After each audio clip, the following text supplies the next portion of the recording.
Welcome to my bold and beautiful Today's Show channel. I hope today fantastic for everyone.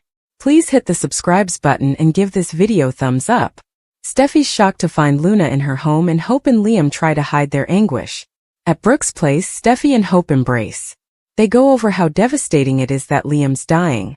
Hope asks, "He really didn't want me to know?" Steffi explains that no one should know. Hope says Liam could never be a burden. She wants to argue and hear more points of view. "I can't lose him. We can't lose him." Steffi tells her if there was any chance, they'd move heaven and earth to save him. She recaps that Hope deserved to know what's going on. She's the mother of his child. Hope tears up as she thinks about Beth and Liam together. "And now you're telling me that one day we are going to have to tell our daughters that their daddy isn't going to be around anymore." Hope B&B. Bill meets with Liam. Bill tells Liam that he's glad he reached out at the Il Giardino. He hates the way they left things. "I am truly sorry. I love you, Liam. And I value you." He said things he shouldn't have said and didn't mean. Liam assures, "We both did." He's sure they can move past it. Life is too short to get bogged down in a dispute. Liam explains he has something to tell him. More, Scott Clifton talks possible Jitch return. Sheila joins them uninvited and thanks Bill for giving her granddaughter a second chance. Bill exhales in frustration. Sheila says he acted like a father to Luna. Liam says, "This is killing me." He points out his dad is not Luna's father and gripes about the insane things she did. Sheila knows Bill thought of her as a daughter, and it's hard to turn those feelings off. If Finn had been in her life, she never would have done those horrible things. Bill grunts, "It's too late for that." Sheila argues, "Maybe not." Sheila B&B. After Sheila's moved on, Liam tells Bill that he must have had his reasons for what he did, but he's not there to talk about Luna. Bill recalls that he said he had something to tell him. Liam breaks down. He just wanted to tell him how much he admires and respects him. It changed his whole life when he found out he was his father. "You made me a man and then you made me this man. I'm so grateful to you." Bill tells him that's the best thing anyone ever said to him. "I don't even have the words, son." Liam cries, "Well, that's a first." He goes on about life being fleeting. He needs his dad not to forget how much he loves him. Bill tells him, "I love you too, Liam." Bill B&B. Bill thanks Liam for lunch and the kind words. As he receives a text from Hope requesting to see him, Liam mutters about the distance between them. Bill tells Liam it goes both ways. He can't imagine his life without him in it. He made him a better man. "I love you, son." Liam says, "I love you too, Dad." As Liam rises to leave, Bill tells him he wants him back at work. He will take Spencer into the future and will have everything he deserves. New. Is Lisa Yamada leaving? Finn rejects Luna. At the Cliff House, Finn tells Luna she cannot be there. It is not okay to show up there. She wants to know him. Finn argues she's known him her whole life. She says, "Not as my father," and asks him if he wants to get to know her too. Luna pleads with him to tell her there's a chance. Even the slightest bit. He tells her he's sorry. She pouts. "You're only saying that because of Steffi." Luna B&B. Finn tells Luna that he and Steffi have a family. That is the most important thing in his life. He'll protect that family from anything or anyone. She wonders if he thinks she'd hurt his family and pleads with him to find some forgiveness for her. "Please. Steffi shouldn't keep us apart." More B&B. We need an explanation. Finn tells Luna they can't go back. Steffi is his wife, but she's also his life. He won't do anything to cause her pain. "You can't come back here. We won't ever have a relationship." Just then Steffi walks in and gawps. "What is happening? What the hell are you doing here, Luna?" Steffi B&B. Hope faces Liam. At Brooke's place, Hope sits on the sofa teary-eyed. Liam comes in and says he got her text. What's going on? She thanks him for coming and he asks what's wrong. She tells him he doesn't have to worry about her. Liam reminds her they're family. Hope can't imagine her life without him and neither could their daughter. Liam says Beth is his heart and remarks on her butterfly kisses. Hope's eyes well up. Liam goes on that Beth and Kelly are almost opposites in so many ways. Kelly is energetic and bouncing all over, while Beth is content to curl up in his arms. One day it will be the last time he holds her, and he won't even know it. She's growing up so fast. Hope sees a lot of him in her. She's curious and empathetic. She is in fact us. Liam cries. She's perfect. More. The new Steffi and Hope. Hope declares that she has been thinking a lot and wanted to tell him in person. I do feel like I took our love for granted. She took him for granted and she's sorry. Liam says, you didn't. We both made errors. Hope, openly crying, tells him how important he is in her life. Liam says he'll always be with her, one way or another. They embrace and cry. The Bold and the Beautiful's latest emotional arc. The script plunges its characters and viewers into an excruciating emotional freefall as Steffi, Hope, Liam, and Luna face a web of life-altering truths and impossible decisions. The narrative opens with an intense scene between Hope and Steffi at Brooke's place, where any remaining tension between the women momentarily dissolves in the face of Liam's terminal diagnosis. Steffi and Hope, historically rivals in both love and family, share a rare moment of vulnerability and mutual grief. Hope's question, "He really didn't want me to know?" is laden with heartbreak and disbelief. The weight of Liam's decision to hide his terminal illness from her underscores both his selflessness and his need to shield his loved ones from pain, a motif that threads throughout the episode. Steffi confirms Liam's desire for secrecy but, in a compassionate act, breaks that silence out of respect for Hope's place in his life, as Beth's mother, and as someone who still clearly loves him. As she imagines Beth's future without her father, Hope's anxiety grows. One day we are going to have to tell our daughters that their daddy isn't going to be around anymore, she whispers, and in that line lies the unspoken tragedy of losing not just a partner, but the father of your child. Meanwhile, across town at Il Giardino, a reconciling moment unfolds between Liam and Bill, marking one of the most poignant father-son exchanges the show has seen in recent memory. Their relationship, often marred by betrayal, corporate rivalry, and emotional misunderstandings, finds unexpected clarity as Liam opens up not about his illness, but about his love and admiration for the man who raised him. Bill, rarely lost for words, is moved by Liam's emotional tribute. In this moment, the dynamic shifts. Liam is no longer the conflicted son seeking approval, but the mature man offering his father peace and closure.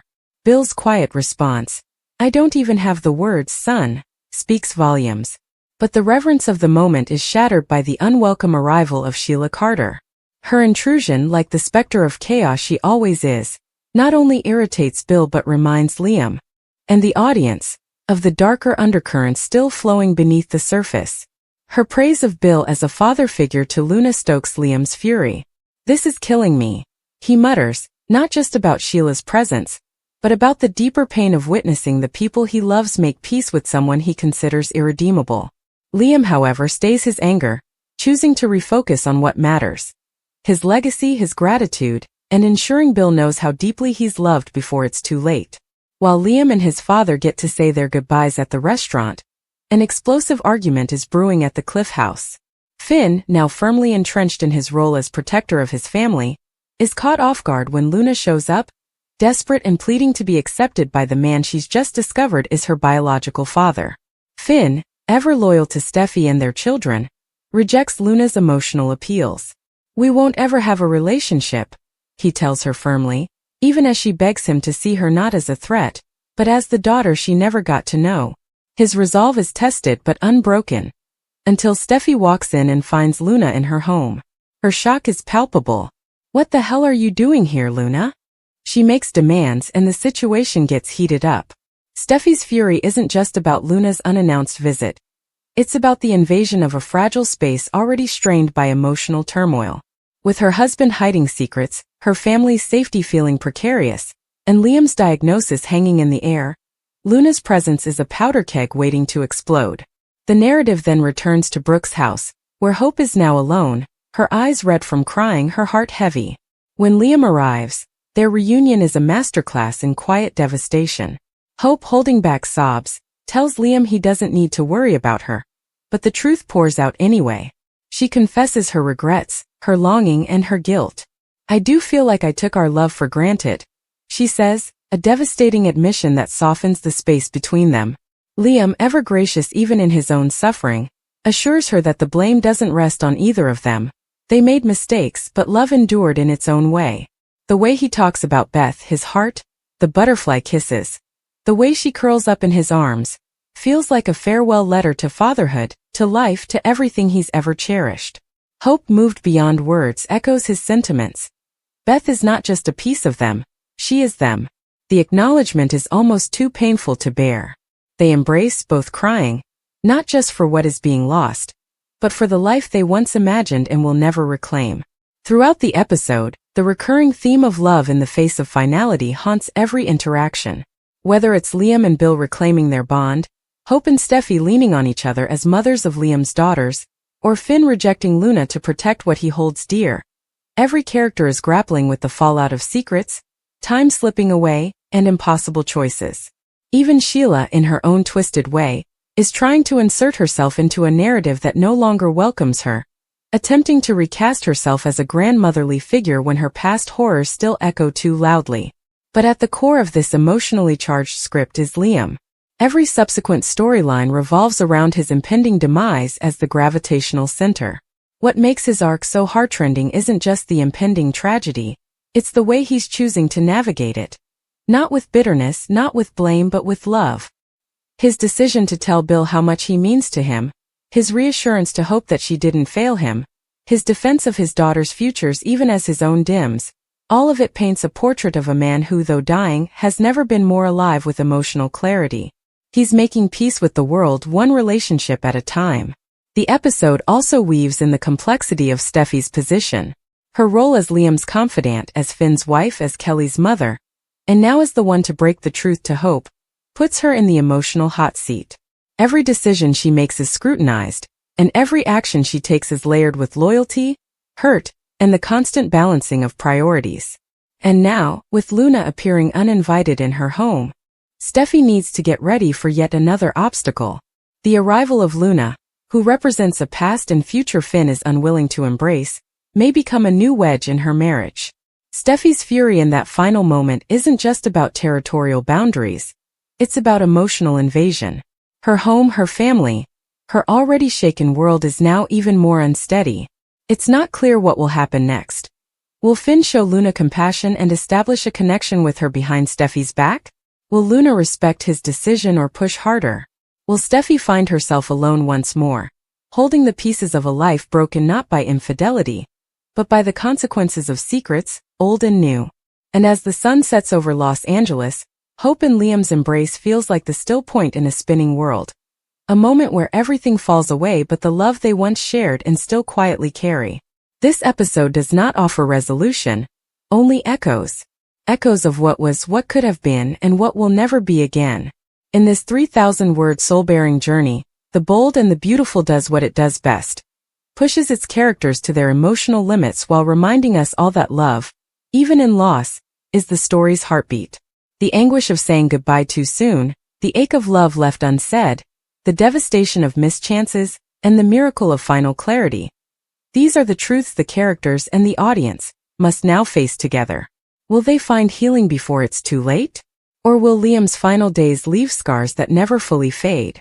The sultry tension hanging in the air at Forrester Creations was thicker than the midday Los Angeles heat as Carter Walton, Chief Operating Officer and resident heartthrob, found himself once again embroiled in emotional chaos that threatened to unravel not only his own carefully guarded heart, but the lives of those he held dearest.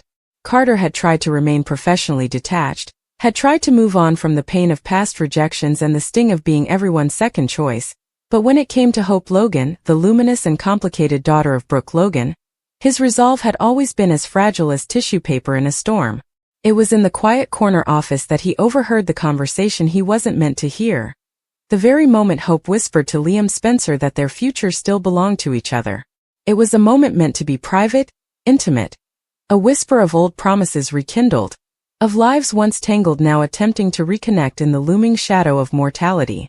But Carter had heard every word, his back pressed against the cool surface of the frosted glass. And with each syllable that passed Hope's lips, he felt something inside him shatter all over again. What Carter didn't know, what no one except a small circle was privy to, was that Liam was dying. Diagnosed with an aggressive, inoperable brain tumor, Liam was living on borrowed time. Hope wasn't just clinging to nostalgia or comfort. She was racing against a clock she couldn't stop. Her declaration to Liam wasn't a rejection of Carter, but a desperate grasp for stability before the storm took away everything she loved. And yet Carter, standing there in the hallway of a fashion empire built on beauty and betrayal, heard only one thing. She chose Liam. Heart-heavy, Carter found solace in the most unexpected arms, those of Daphne Rose, the enigmatic new public relations consultant who had recently landed at Forrester with the elegance of a socialite and the street smarts of a survivor. Daphne, with her sharp heels and sharper intuition, knew pain when she saw it. She recognized the look on Carter's face the moment he walked into the break room, his usual steady calm replaced by turmoil. One glance, one gentle question. "Rough day." And the floodgates cracked. Daphne wasn't just a bystander in Carter's grief. She had her own history of being left behind, of being the temporary fix instead of the permanent choice. The connection sparked not from lust but from pain, from the shared ache of being Plan B. As they talked, the emotional vulnerability between them bloomed into something more primal. Touches became confessions, confessions became kisses, and before either of them could rein it in, clothes were discarded, and emotions ran wild in a moment of abandon neither expected but both needed. In the dim golden light of Carter's loft, with shadows dancing on the wall and passion igniting like a fuse, Carter and Daphne found solace in each other's arms. Two broken hearts desperately seeking shelter from the storm of rejection. But as fate would have it, the world of the bold and the beautiful thrives on timing, especially the worst kind. Because just as Carter pulled Daphne into an embrace that promised oblivion, Hope Logan, her heart twisted in uncertainty, climbed the stairs to Carter's loft. Liam, ever selfless even in his own dying days, had gently pushed her to go to Carter, to at least consider a future without him. Liam knew he was living on borrowed time and didn't want Hope to be left alone. In a rare moment of clarity, Liam had convinced Hope to seek out happiness again, and though her mind was at war, her feet had followed the trail of her memories to Carter's front door. She knocked. No answer. She knocked again, a tremor in her fingertips. Finally, the door creaked open just enough for Hope to see shadows move, two silhouettes dancing too closely for comfort, two voices gasping not in surprise but in passion. Her eyes widened. Her heart dropped. And as she stood frozen, unable to blink away the sight of Carter and Daphne entwined, the last shred of clarity she had been clinging to crumbled to dust. Her body turned to lead, her breath caught somewhere between a scream and a sob, and without a word, she vanished down the hallway, her heels clattering like thunder as she fled the scene. The moment Hope's figure disappeared, the spark of passion between Carter and Daphne fizzled into cold panic. Daphne, sensing the shift in Carter's mood, quickly gathered her things, her eyes narrowing slightly, not out of jealousy but caution. "Was that who I think it was?" she asked, her voice low and almost kind. Carter didn't answer. He didn't need to. The weight of regret fell over him like a blanket, suffocating and sharp. He had wanted to be Hope's safe place, her next chapter, not the reminder of everything she could never truly have. Meanwhile, Hope ran. Not just from the scene but from the surge of emotions threatening to swallow her whole. She arrived at Liam's door breathless, covered in tears and shaking. As he opened the door, a blanket over his shoulders and a warm cup of tea in hand, he immediately knew something was wrong. Hope collapsed into his arms, sobbing, and Liam held her, even though every touch reminded him of the pain he couldn't fix. And in that embrace something solidified. For Hope there would be no more running. No more trying to force herself into futures she didn't believe in. Liam, even in his broken body, was the only man she had ever truly deeply trusted. And now, facing death together, they would cling to every second they had left. Across town, whispers of Liam's declining health began to echo through the streets of Los Angeles, drawing concern and sorrow from family and friends alike. One such person, long absent but never forgotten, heard the news not from the press or a social media post, but from a late-night call placed by Bill Spencer himself. Wyatt Spencer, Liam's estranged half-brother, had been off the radar for over a year following the fallout of Bill's fake romance with Sheila Carter during the botched FBI sting. Wyatt had grown tired of the family drama, tired of always playing cleanup, and had retreated to a quieter life on the East Coast. But the moment he heard the words Liam, and dying in the same sentence, he was on the next flight out of JFK. When Wyatt arrived at the Spencer estate, He found his father a ghost of the blustering mogul he once was, racked with guilt over not doing more, over wasting precious time. And when Wyatt saw Liam, frail and tired but smiling through the pain as he reunited with his brother, the emotional dam broke.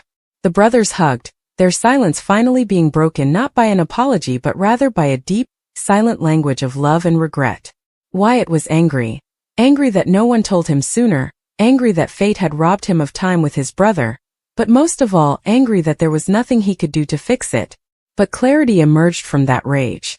Wyatt vowed not to leave again, not to let this be a final farewell but the beginning of something new.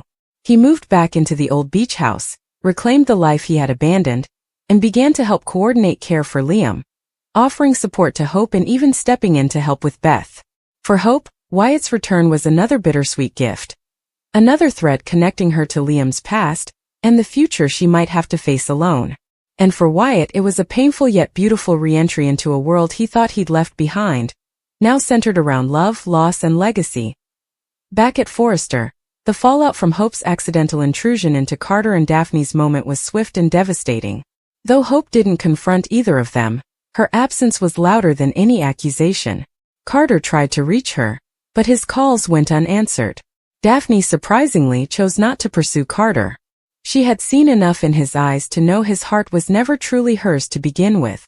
Instead, she turned her focus back to her work, slipping into the shadows like so many women before her, who had tried to love a man with too many ghosts. Now that they knew Liam was ill, Ridge and Brooke started to get the family's support. Even Steffi softened, her icy relationship with Hope momentarily thawed by their shared concern for Liam's final days.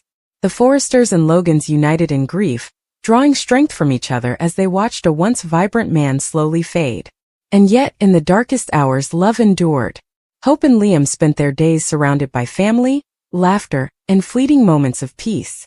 They took Beth to the zoo, recreated old family traditions, and even got remarried in a quiet ceremony on the cliffs overlooking Malibu.